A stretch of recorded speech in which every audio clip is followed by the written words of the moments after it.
ಭಾರತೀಯ ಜನತಾ ಪಾರ್ಟಿಯ ವತಿಯಿಂದ ವಾಲ್ಮೀಕಿ ನಿಗಮದ ಲೂಟಿ ರೂವಾರಿ ಸಚಿವ ಬಿ ನಾಗೇಂದ್ರ ಅವರ ರಾಜೀನಾಮೆಯನ್ನ ಕೊಡಲೇಬೇಕು ಎನ್ನುವ ದೃಷ್ಟಿಕೋನದಿಂದ ಇವತ್ತು ನಮ್ಮ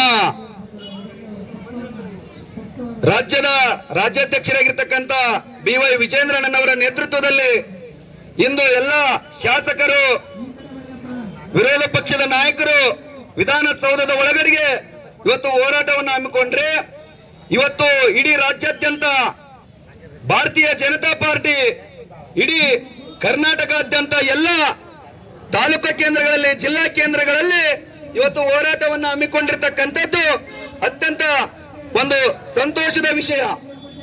ಯಾಕಂದ್ರೆ ಇವತ್ತು ಆಳುವ ಪಕ್ಷ ಇದ್ದಲ್ಲಿ ಕೇಳುವವರು ಇದ್ದಾಗ ಮಾತ್ರ ಈ ರಾಜ್ಯದ ಜನರಿಗೆ, ಬಡವರಿಗೆ, ಶೋಷಿತ ಸಮುದಾಯಗಳಿಗೆ ಇವತ್ತು ನ್ಯಾಯ ಸಿಗಲಿಕ್ಕೆ ಸಾಧ್ಯ.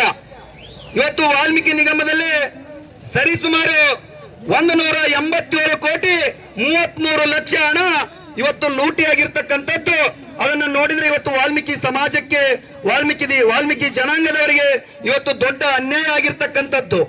ಇವತ್ತು ವಾಲ್ಮೀಕಿ ನಿಗಮದ 187 ಕೋಟಿ 33 ಲಕ್ಷ ಹಣ ಇವತ್ತು ಹಲವಾರು ಇವತ್ತು ಮದ್ಯದ ಅಂಗಡಿಯಲ್ಲಿ ಇರಬಹುದು, ಇವತ್ತು ಚಿನ್ನದ ಅಂಗಡಿಯಲ್ಲಿ ಇರಬಹುದು, ಇನ್ನಿತರ ಕಾರು ಶೋರೂಮ್ಗಳಲ್ಲಿ ಇರಬಹುದು, ಹಲವಾರು ರಾಜ್ಯಗಳಲ್ಲಿ ನಕಲಿ ಖಾತೆಗಳನ್ನ ತೆರೆದು ಇವತ್ತು ವಾಲ್ಮೀಕಿ ನಿಗಮದಲ್ಲಿ ಬ್ರಹ್ಮಾಂಡ ಭ್ರಷ್ಟಾಚಾರವನ್ನ ಮಾಡಿ ಇವತ್ತು ವಾಲ್ಮೀಕಿ ಸಮಾಜದ ವಿದ್ಯಾರ್ಥಿಗಳಿಗೆ, ಮಹಿಳೆಯರಿಗೆ ಇವತ್ತು ಅನ್ಯಾಯ ಮಾಡಿರ್ತಕ್ಕಂಥದ್ದು ಈ ಒಂದು ಭ್ರಷ್ಟ ಕಾಂಗ್ರೆಸ್ಸಿನ ಈಗಿರ್ತಕ್ಕಂಥ ಸಚಿವ ಬಿ ನಾಗೇಂದ್ರ ಅವರು.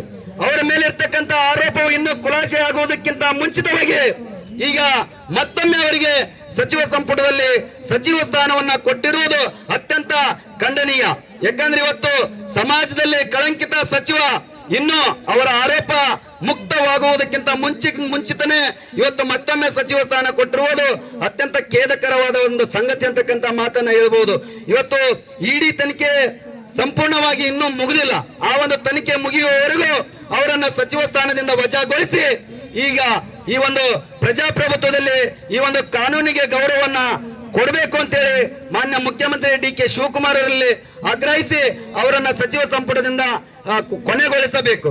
ಅದಾದ ನಂತರ ಇವತ್ತು ರಾಜ್ಯದಲ್ಲಿ ಹಲವಾರು ಸಮಸ್ಯೆಗಳದು, ಜಲವಂತ ಸಮಸ್ಯೆಗಳಿದ್ರು ಕೂಡ ಈ ಒಂದು ಕಾಂಗ್ರೆಸ್ ಸರ್ಕಾರ ಇವತ್ತು ಒಂದು ಯಾವುದು ಗೃಹಲಕ್ಷ್ಮಿ ಯೋಜನೆ ಅಡಿಯಲ್ಲಿ ಕೂಡ ಇವತ್ತು 5,000 ಕೋಟಿ ಹಣವನ್ನ ಕೂಡ ಇವತ್ತು ಲೂಟಿಯಾಗಿರ್ತಕ್ಕಂಥದ್ದು ಇರಬಹುದು.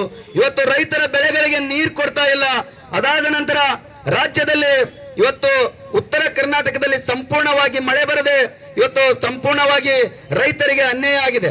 ಈ ಒಂದು ಉತ್ತರ ಕರ್ನಾಟಕವನ್ನ ಒಂದು ಬರ ಪೀಡಿತ ಪ್ರದೇಶ ಎಂದು ಘೋಷಣೆ ಮಾಡಿ ಸಮರ್ಪಕವಾಗಿ ರೈತರಿಗೆ ಪರಿಹಾರದ ಮೊತ್ತವನ್ನ ಈ ಒಂದು ಸರ್ಕಾರ ಕೊಡಬೇಕು. ನಂತರ ರೈತರ ಸಾಲವನ್ನ ಸಂಪೂರ್ಣವಾಗಿ ಮನ್ನಾ ಮಾಡಬೇಕು.